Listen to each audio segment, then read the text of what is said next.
નમસ્કાર મિત્રો, શું તમે જાણો છો કે આજે 8 એપ્રિલ 2026ના રોજ ગુજરાતમાં હવામાન વિભાગે કહે છે કે સૂકું વાતાવરણ અને અંબાલાલ પટેલ કહે છે કે ગાજવીજ સાથે માવઠું આવશે.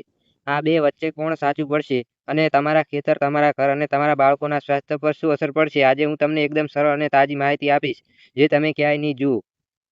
ચાલો શરૂ કરીએ.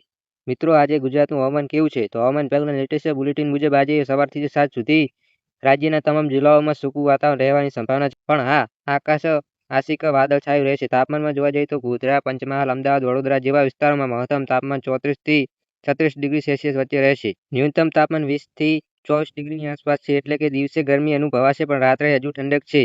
ભેજમાં જોવા જઈએ સવારે 50 થી 60% ભેજ છે અને સાંજે 30 થી 40%ની આસપાસ છે. એટલે ઉકળાટ ઓછો, પણ પાણી પીવાનું ભૂલશો નહીં. પવનની હવે વાત કરીએ તો દક્ષિણ પશ્ચિમ દિશાથી હળવો પવન ફૂંકાશે. 12 થી 20 કિમી પ્રતિ કલાકની ઝડપે પવન ફૂંકાશે. આજે કોઈ મોટું તોફાન નથી.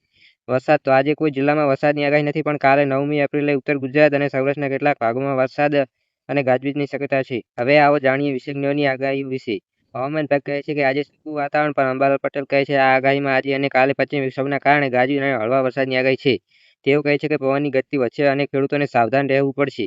હર્ષ ગોસ્વામી પણ આ અસામાન્ય વરસાદને લઈ ચેતવણી આપી રહ્યા છે કે ઉનાળો હજુ પૂરેપૂરો નથી આવ્યો, તેથી આવા અચાનક ફેરફાર થઈ શકે છે. ભારતનું હવામાન.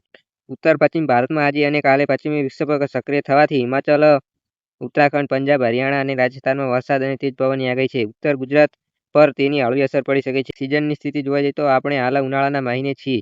ચોમાસું હજુ દૂર છે. જૂનના અંતમાં શરૂ થઈ શકે છે. શિયાળો તો પૂરો થઈ ગયો છે. આ વર્ષે એપ્રિલમાં તાપમાન સામાન્ય કરતાં થોડું ઓછું રહેવાની આગાહી છે, કારણ કે વાદળો અને વરસાદની પ્રવૃત્તિ વધી છે. ખેડૂતો મિત્રો માટે ખાસ સલાહ કે આજે વરસાદ નહીં પડે તો અને કાલે તમારા ખેતરમાં પાણીની વ્યવસ્થા રાખજો. આંબા અને અન્ય બાગાયતી પાકો પર ધ્યાન આપો. પવનથી નુકસાન થઈ શકે છે. ગરમીમાં પશુઓને છાંયડો અને પાણી પૂરતું આપજો. તમારા વિસ્તારનું હવામાન જાણવું હોય તો કોમેન્ટમાં તમારા જિલ્લાનું નામ લખી દેજો. હું આગલા વિડીયોમાં જવાબ આપી દઈશ. મિત્રો, આ હતી આજની તાજી અને સરળ હવામાનની આગાહી. જો તમને વિડીયો ગમ્યો હોય તો લાઇક કરી દેજો. સચિન કુમાર વિથર ચેનલને સબસ્ક્રાઇબ કરી દેજો અને બે આઇકન દબાવી દેજો, જેથી દરરોજ તાજી માહિતી તમારા સુધી પહોંચે. કોમેન્ટમાં જણાવજો કે અંબાલાલ પટેલ સાચા છે કે હવામાન વિભાગ. મળીએ નવી આગાહી સાથે. ત્યાં સુધી જય હિન્દ, જય ગુજરાત. ધન્યવાદ.